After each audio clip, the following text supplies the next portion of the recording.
Voyage en récit, Geoffroy Scrive, Michael Lonsdal. Monsieur Lonsdal, on ne vous présente plus. Par votre métier et votre carrière d'acteur, vous avez côtoyé beaucoup de monde, notamment les plus grands. Vous avez côtoyé, si je ne me trompe pas, Fred Zimmerman, Orson Welles, Jean Reno, Roger Moore dans James Bond, qui je pense d'autres, Sean Connery dans Le Nom de la Rose, Lambert Wilson dans Des Hommes et des Dieux dont nous pourrons reparler, Delphine Seyrig évidemment, et Laurent Terzieff, Xavier Beauvois, etc. Et cette première question toute simple, ce métier d'acteur, il est uni autour d'un mot qui s'appelle le jeu. Quelle place dans votre vie a le jeu ? Le verbe jouer, le jeu, qu'incarne-t-il comme image pour vous ? Je suis très content que vous disiez parler de ça parce que, en effet, je trouve de plus en plus l'occasion de dire aux gens, mais c'est un jeu, c'est un nous jouons. Il est bon, il n'est pas bon, ou il joue bien, ou il joue pas bien. En effet, et je crois que ça part de la petite enfance. Les enfants au berceau, et quand ils vont commencer à comprendre un peu, ils veulent qu'on joue, et puis ils veulent entendre une histoire, parce qu'ils ont besoin de ça pour pouvoir dormir. Il y en a qui écoutent un peu, d'autres plus, mais ils ont besoin de ça. Pourquoi ? Qu'est-ce que c'est que c'est besoin d'être autre ? Alors ça reste un peu dans les tréfonds, et je crois que, oui, moi aussi, je voulais continuer à jouer. C'est ça, c'est une continuation de l'enfance finalement. Oui, en effet, oui, ça y est, on l'a dit. Et donc ça vous permet d'incarner des rôles, comme notamment le grand méchant dans James Bond, des rôles pour lesquels vos amis vous disent mais comment as-tu pu jouer tel personnage ? Mais c'est un jeu, ce n'est pas vous, c'est un jeu, c'est vraiment ça en fait le maître mot. Mais bien sûr, ça fait partie de la vie humaine. Et parmi le jeu, je pense aux figures des maîtres, des initiateurs. Et donc là, je pense à deux personnages. La première, c'est Tania Balachova. Oui. Est-ce que c'était une initiatrice pour vous ? Oh là là, je lui dois tout à Tania, parce que c'était une femme d'une générosité très spéciale. Elle était amoureuse de ses élèves. Et je lui dois tout. Elle a sorti de ma timidité en me demandant un jour, parce que je faisais toujours des scènes gentilles, Tchekhov, ou fallait comique, quoi. Puis un jour, elle me dit, j'aimerais bien vous voir vous énerver un peu. Mais vous l'avez peut-être déjà entendu. Oui. La fameuse histoire de la chaise, je l'ai entendue la première fois, vous savez par qui ?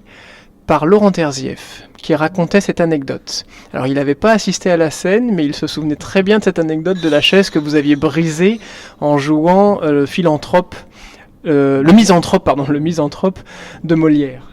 Oui, en effet, non, c'est Pascal de Boisson qui lui a raconté. Parce qu'elle était là, elle. Et forcément, Pascal de Boisson et Laurent Terzieff se connaissaient très très bien.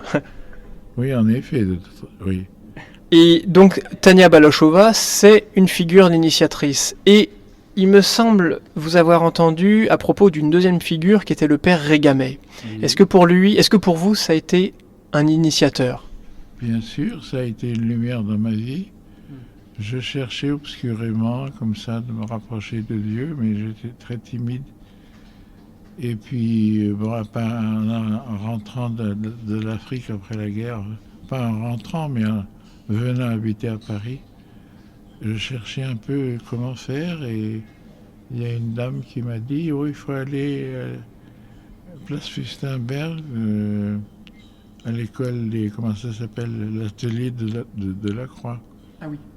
Oui, alors sous cette invitation, sous cette proposition, je suis allé. Et ce jour-là, il y avait un religieux qui faisait une intervention sur l'art et la foi. Oui, alors donc, je suis saisi parce que cet homme, il parle exactement de choses que je voulais entendre.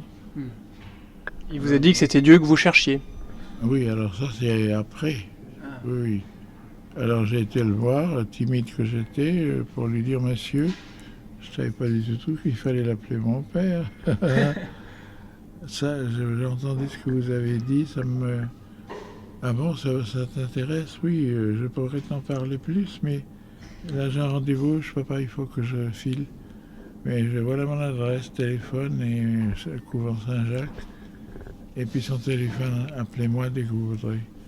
Alors j'ai appelé 2, 3 jours après, il m'invite à aller le voir. J'y vais vers les 2 heures. Il me reçoit dans sa cellule. Et puis, alors, qu'est-ce que vous cherchez? Bah, comment vous a-t-il initié finalement? Comment vous a-t-il aidé dans votre quête spirituelle? Ah, ben ça a été très simple. Au bout de 10 ou un quart d'heure de je bafouillais, Que vous a-t-il dit oui, oui, qu'est-ce que je peux faire pour vous? Alors, il vous a dit bah, qu'est-ce que vous cherchez et je pense avoir peut-être une réponse? oui, ben alors vous savez tout, oui, voilà. Bah, j'ai cru Oui, comprendre. si vous voulez, non, oui, c'est simple, c'est Dieu. C'était ça. Et Oui.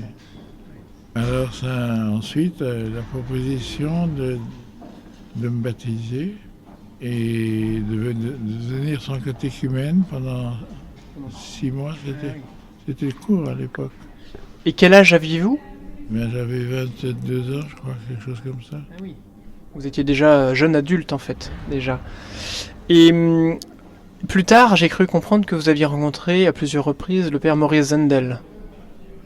Oui, enfin rencontré, je ne lui ai pas parlé, mais c'est chez les Dominicains où il venait faire des conférences que j'allais parce que j'étais tellement surpris et émerveillé. Après, c'était lui qui devait s'occuper de, comment ça s'appelle, l'avant. De l'avant. Au Vatican, je crois. Avec le... Non. Non, à l'école, à l'église où je vais, là. Comment ça s'appelle? À Saint-Séverin? Il était tout petit comme ça. L'amour avec sa voix. Elle était subjuguée. Et vous avez été subjugué. Oui. Alors voilà, donc, alors catéchumène, c'est-à-dire que oui, j'allais le voir régulièrement, il m'instruisait. Et puis là, j'ai eu quelque chose qui m'est tombé du ciel. C'est une marraine aveugle, Denise Robert, la femme d'un amiral, qui était en station à Paris. Et comme une de mes tantes, qui était croyante à l'église. Là, À Saint-Séverin, où a été enterré Bernanos d'ailleurs. oui. Il pleuvait tellement qu'on ne pouvait pas sortir. Et dans le petit machin de l'entrée, là, les gens se tenaient coude à coude. Et une tornade impossible d'aller. Et alors, cette dame, on lui parlait, elle répondait, elle souriait, elle riait, tout ça. Et je ne sais comment, ma tante Anne-Marie lui a parlé. Et puis ça a duré longtemps parce que c'était interminable. Alors oui, j'ai un neveu là qui vient d'être baptisé, mais c'est encore un peu confus dans un... Ah ben écoutez, envoyez-le-moi. À moi, si vous voulez. Il pourra donner peut-être des leçons d'anglais à ses enfants. Et voilà. Alors j'ai été voir Denise Robert chez elle. Et ça a été extraordinaire. Une lumière. Une vraie lumière, oui. Parce qu'avec elle est marchée. Elle me dit, il faut que je marche. Alors on va se promener et puis je te raconterai. Et alors elle m'expliquait évidemment la vie du Christ d'une façon très claire. Tandis qu'avec le père, il employait des mots que je comprenais qu'à moitié. Oui, un homme très cultivé, mais quand même, il a travaillé sur moi de façon inoubliable. Et aujourd'hui, vous avez été formé par ces personnes. Quelle place accordez-vous à la transmission de ce que vous êtes, de votre savoir, de votre foi? Quelle place vous lui donnez? Est-ce que ça se traduit dans vos livres, par exemple? Oui et non, je sais pas. Oui. Non, je lui dois beaucoup.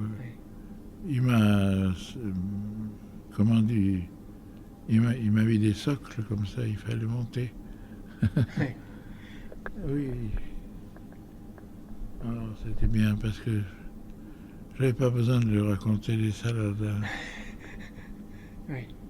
Et puis il s'est encouragé beaucoup à peindre et puis à être comédien.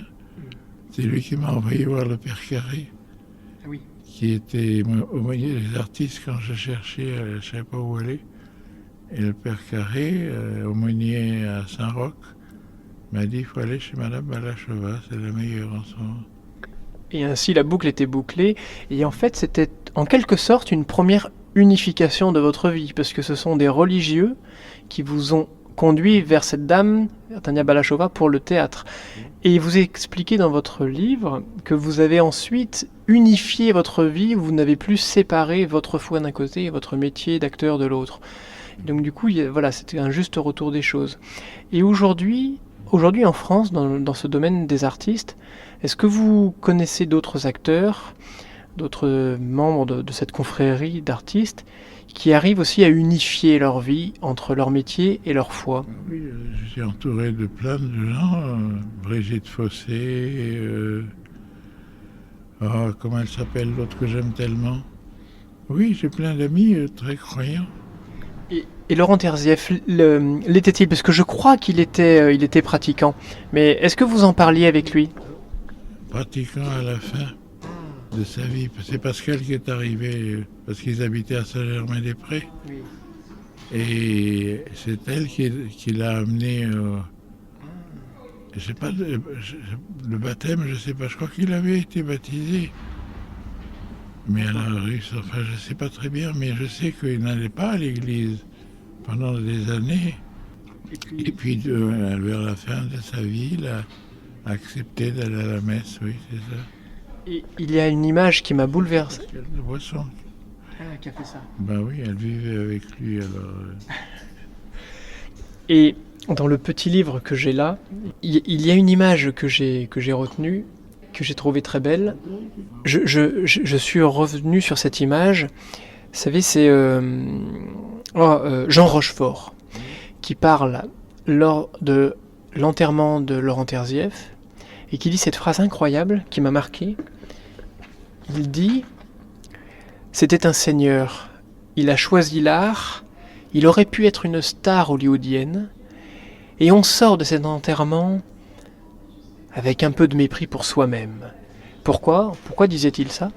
Pourquoi Jean Rochefort disait-il ça par rapport à Laurent Terzieff? Il dit « On sort d'ici avec un peu de mépris pour soi-même parce que lui ne s'est jamais trahi. » Et cette phrase m'a marqué parce que j'avais l'impression que c'était un acteur qui cherchait toujours la pureté en fait. Il cherchait pas le compromis ou la pièce facile. Peut-être l'a-t-il fait, mais c'est l'image qu'on en garde aujourd'hui. Qu'en pensez-vous de votre côté par rapport à Laurent Terzieff? Oui, j'ai bien connu que c'était quelqu'un de très anxieux. Difficilement élevé par un père impossible et une gentille mère, mais Laurent avait peur d'exister et voulait être rassuré. Il a été rassuré par sa compagne, Madame de Boisson? Bien sûr, oui, elle a tout fait pour lui. Elle était sa secrétaire, elle le nourrissait parce qu'il avait beaucoup de problèmes avec la nourriture. Oui, il fallait manger ça, pas ça, et elle était entièrement dévouée à lui. Elle l'aimait profondément. Hein. Il y a des jeunes femmes qui entraient dans son immeuble, se couchaient sur la paillasse de sa porte et attendaient qu'il rentre. Et pourquoi? Pour le rencontrer? Oui. Alors une ou deux fois, il a enjambé la personne qui dormait. C'est incroyable. Ah non, physiquement, les gens étaient fous de joie, de plaisir. À le voir, à le rencontrer. Et quel lien faites-vous, du coup, entre Dieu, entre ce Dieu dans lequel vous croyez et donc que vous décrivez, sur lequel vous parlez et vous écrivez, quel lien faites-vous entre ce Dieu et cet art dans lequel vous vous exprimez, que ce soit dans le théâtre, dans l'écriture ou dans la peinture? Je crois que c'est formidable de pouvoir, à travers le jeu et l'engagement qu'on prend physique, ça dépend beaucoup des metteurs en scène aussi. Oui. Et voilà, je crois qu'on se soigne beaucoup. Parce que souvent les comédiens ont eu des difficultés pour X raisons. Et il y en a il faut qu'ils soient dans la lumière, quoi. Il faut qu'on les reconnaisse. Oui. Ils en ont besoin, sinon ils ont peut-être eu une enfance, une adolescence pas bonne. Or aussi, j'en ai connu plusieurs comédiens. Oui, il y en a plusieurs qui se sont suicidés. Hein. Ah oui. À qui pensez-vous? Oh ben, ce garçon avec qui on avait fait le spectacle sur la pierre, Ah oui. qui jouait souvent des méchants dans les films, Oui. et qui a vécu un drame épouvantable. Son fils est égorgé devant lui, vivant. Oui. Il a été traumatisé par ça. Il était devenu d'une méchanceté. Oui, une réaction. Oh là là là là. Il sabotait le spectacle, il disait du mal de tout le monde. C'était terrible. Et justement, dans ce genre d'épreuve, dans celle-là ou dans d'autres que vous avez pu avoir, est-ce que votre foi vous a aidé? Est-ce que vous y avez puisé quelque chose? Oui, bien sûr, oui, parce que j'en parlais, il y avait beaucoup de fois des gens qui voulaient savoir. Oui, et Laurent était content quand il a joué des personnages religieux. Ah oui? Oui, le meurtre dans la cathédrale. Oui, il avait joué le rôle du saint tué, là. Lui était très bien, mais il avait engagé de la figuration autour. C'était pas ça du tout. Il fallait, Laurent, qu'il ait toute la lumière pour lui. Ah oui. Oui. Il y a eu un petit problème, c'est pour ça que je les ai quittés. Parce que dans The Story, c'est l'histoire d'un Américain sur un banc dans le parc de New York. C'est un banc américain comme ça qui se détend. Et il est abordé par un blouson noir qui va commencer à lui dire « fous le camp parce que ce banc est pour moi ». Alors je lui dis non, il n'y a pas de raison, qu'est-ce que c'est que cette histoire? Et il va commencer un duel comme ça, très pénible, où Laurent, enfin le blouson va raconter sa vie qui est terrible. Et le pauvre Américain est impressionné parce que c'est terrible ce que l'autre vit. Bon, et alors ça va se finir par... ça se finit par... oui, il ne cède pas, il lui donne jamais le banc. Et enfin, il y arrive quand même à la fin parce que le blouson prend un couteau comme ça. Ah oui. Et il dit tue-moi. Alors mon personnage commence à paniquer parce qu'il se passe. Quoi faire? Il ne le fait pas. Alors l'autre doit se jeter sur lui. Oui. Avec le couteau à l'envers, il va se planter, oui. Terrible. Alors, naturellement, il va s'affaler sur le banc, et il va mourir. Et mon personnage était complètement affolé, et je partais, je le laissais pour aller chercher du secours, quelque chose. Et oui, un soir, je sors, et les spectateurs applaudissent. Parce que j'avais une crise de nerfs, je pleurais, tout ça. Pour essayer de le raisonner. Alors les gens ont applaudi. Bon, c'était des fois on fait ça quand ils ont bien aimé le travail du comédien. Puis ça a recommencé le lendemain. Alors Laurent n'osait pas me demander, mais il a chargé de Pascal. Oui, écoute, Laurent voudrait te dire que ça le gêne énormément qu'on applaudisse pendant le spectacle. Ah, j'ai dit, mais alors qu'est-ce qu'il faut faire? Que je mette une pancarte? N'applaudissez pas? Ou est-ce qu'il faudrait que je joue mal? Et je me suis rendu compte que Laurent ne supportait pas quelqu'un de brillant avec lui. Il fallait que ce soit lui le soleil, quoi. Ah oui, oui, oui. Ah oui. C'est pour ça qu'il a monté à la marche dans la cathédrale. Lui était formidable, mais l'entourage, il n'y avait rien. Il fallait que il avait la peur de ne pas être reconnu, éclairé, être le premier. Ah oui. Ah bah oui, mais c'était maladif depuis son enfance. Ah oui, ça venait de l'enfance. Avec son père qui faisait des choses terribles. Quand il était passage, il attrapait comme son costume, comme ça. Ils habitaient un atelier rue de Vaugirard. Oui. Il ouvrait les machins, oui, il les mettait au-dessus dans le vide en disant « Qu'est-ce que je fais de toi ?» Et bien, une de ses sœurs, 10 ans après, s'est jetée par cette même... Ouais. J'ai vu ça dans le livre. Donc, il a été malade souvent. Il a eu des choses à l'estomac, il a eu... Et en plus, il incarne dans Le désert des Tartares un officier malade lui-même. Ça c'est un film qui m'a marqué. Il n'a pas le premier rôle, mais avec Jacques Perrin... Ça a été des années. Ce film était en préparation et personne ne pouvait le faire. Mais il n'est pas très réussi, le film. Ah, et pourquoi donc? Je ne sais pas, parce que c'était trop tard. Il fallait raconter ça beaucoup plus tôt. Ah, parce que, vous voyez, aujourd'hui, le livre est de Buzzati et le film est de Le désert de... Mais on l'a vu l'autre jour, vous voyez, je l'ai montré à plusieurs amis, oui. Aujourd'hui, là, en 2018, oui. Et ils trouvent ça, mais d'une toute beauté, quoi. Ah bon Vous voyez? Comme quoi, même, les films, c'est comme le vin, ça peut bien vieillir. Oui. Donc, quand j'ai compris ça, je me suis dit, bon, je vais m'éloigner.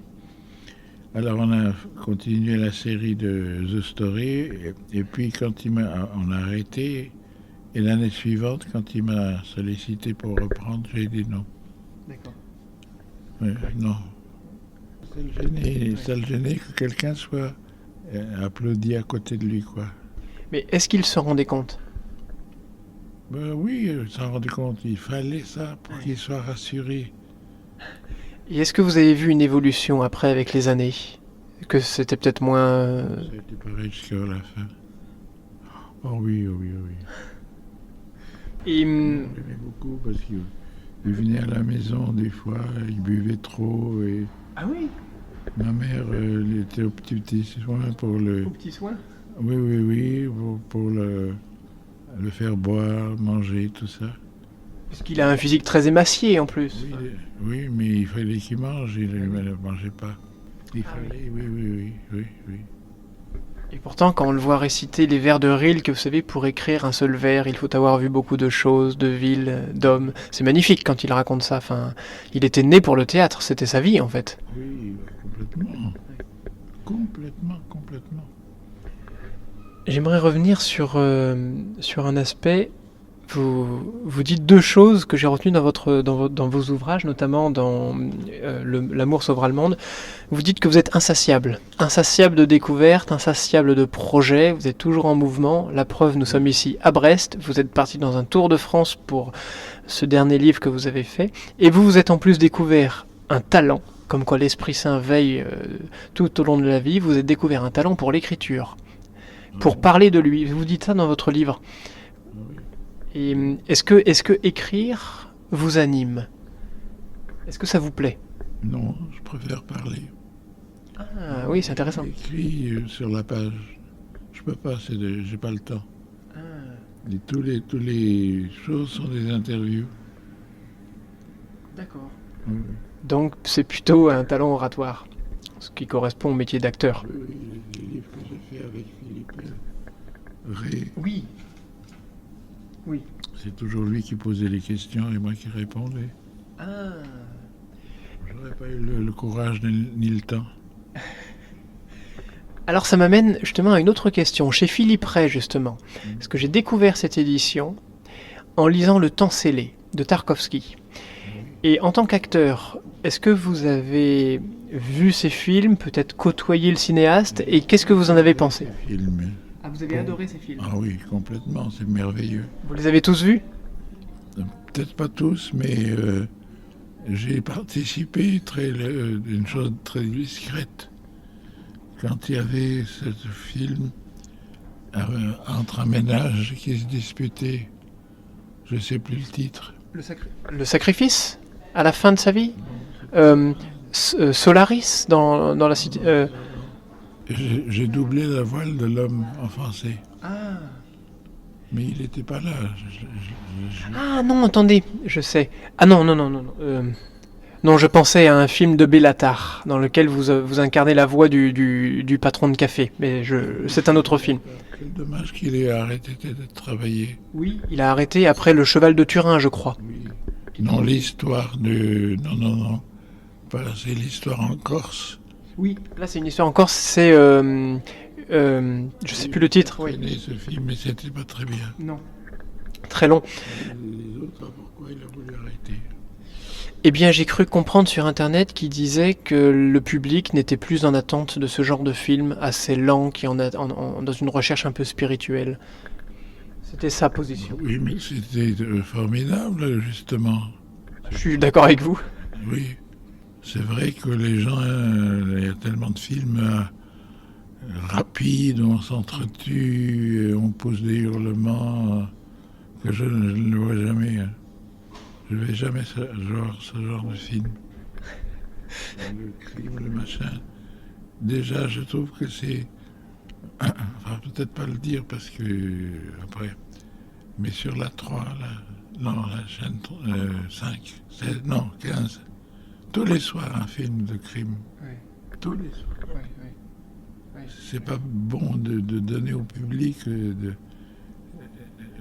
Je sais qu'il y a des gens qui lisent des romans policiers, ils ne peuvent pas dormir s'ils n'ont pas lu une histoire. Mais quand même, tous les jours, c'est beaucoup. Et chez Tarkovsky, alors moi, un film qui m'a marqué, c'est ce qu'il a dépeint de la vie d'Andrei Rublev, ce peintre orthodoxe. Ça, c'est un film incroyable. Je l'ai montré à des prêtres, notamment des biblistes. Ils m'ont dit tout de suite, mais ça, ce qu'il dit, c'est l'Ecclésiaste. C'est prodigieux. L'avez-vous vu et quel souvenir en avez-vous? Oui, non, magnifique. Nous mettons un grand cinéaste. Oui. Et j'aime Solaris beaucoup aussi. Ah oui, Solaris, oui. Et avez-vous lu Le Temps scellé, dans lequel Tarkovsky explique son art, sa spiritualité, pourquoi il a fait ceci, comme ça, qui est publié? Le Temps scellé est un petit livre de Tarkovsky publié chez Philippe Ray, justement. Ah bah alors ça oui, sinon moi je vous l'envoie, parce que pour moi c'est un trésor. C'est réellement un trésor ce livre. Tarkovsky de toute façon il est mort, donc il est mort, il voulait pas arrêter, il avait plein de projets en cours, et il a fait son dernier film, Le Sacrifice, en Suède, si je ne me trompe pas, et en fait il est mort juste après. Mitterrand et Chirac à l'époque l'ont invité en France. Ça c'est une histoire incroyable. Ils l'ont invité en France pour se soigner, parce qu'il avait un cancer des poumons. Et donc là, on est en 84, 85. Et ils l'ont invité en France, il est venu en France, après avoir été en Italie. Et ce qui fait qu'en fait, il est enterré en France. Il est enterré à côté de Paris, à Sainte-Geneviève-des-Bois. J'ai interviewé un monsieur qui s'appelle Laurent Haas, qui a traversé la France à pied. Un jour, il arrive dans un village pour être accueilli chez quelqu'un, et il pose sa question éternel à tous les gens qu'il rencontrait sur sa marche. Il dit: monsieur, pour vous c'est quoi le bonheur? Et le monsieur lui répond: pour moi le bonheur, je vais vous montrer quelque chose. Et le monsieur l'emmène dans le cimetière et lui dit: voilà, j'ai préparé ma tombe, et pour moi actuellement c'est mon bonheur, je sais que je finirai là, et je peux pas vous l'expliquer, c'est comme ça. Et ils arrivent dans le cimetière de Sainte-Geneviève-des-Bois, où il y a une église russe à bulbe, et ils tombent, c'est le cas de le dire, sur la tombe de Tarkovsky. Incroyable. Voilà. Monsieur Landal, je vous remercie beaucoup pour cette interview, et du coup je vous fais don de ce petit livre si jamais ça vous intéresse, sur la vie de Laurent Terzieff. Voilà, merci.